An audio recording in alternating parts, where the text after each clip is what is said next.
Nilai B1 ujian Schreiben gue segini, dan gue akan ajarin lo juga gimana biar lo bisa dapat nilai segitu. Bahkan mungkin lebih, dan dalam satu kali ujian aja. Jadi untuk Schreiben itu ada 4 poin penting yang harus lo perhatikan.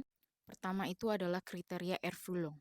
Cara buat dapat nilai penuh di kriteria ini adalah isinya harus benar, sesuai topik, panjang suratnya harus benar, jenis teksnya harus benar, dan bahasanya tuh harus sesuai. Jadi maksud dari isi teksnya harus benar dan jenis teksnya harus sesuai itu adalah sesuai dengan tile yang diberikan. Karena kan Schreiben itu ada 3 tile ya. Tile 1 itu yang balesin email atau yang informal. Terus yang kedua itu adalah Meinung, jadi kalian mengutarakan pendapat kalian. Terus tile 3 itu yang formal, yang membalasnya ya mungkin ke pihak-pihak yang lebih formal. Jadi contoh kayak tile 1 kalau disuruh bales email ya email, kalau kayak disuruh bales surat ya surat. Ngerti kan? Nah, terus panjangnya harus benar. Jadi kayak tile 1 tuh panjangnya nggak usah berlebihan. Nah, di tile 2 kalian harus ngasih pendapat yang panjang gitu. Jadi lebih panjangan tile 2 daripada tile 1. Nah, kalau tile 3 tuh biasanya nggak panjang-panjang banget sih. Nah, terus kalau bahasanya harus sesuai, ya otomatis kalau informal ya kalian pakai do lah. Tapi kalau misalnya formal ya harus pakai z. Oke?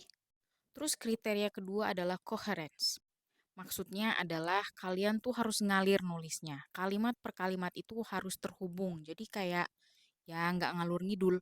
Terus kalimatnya jangan terlalu sederhana. Pakailah semua gramatik yang kalian bisa. Pasif, relatif sats, Nebensatz, kayak gitu-gitu.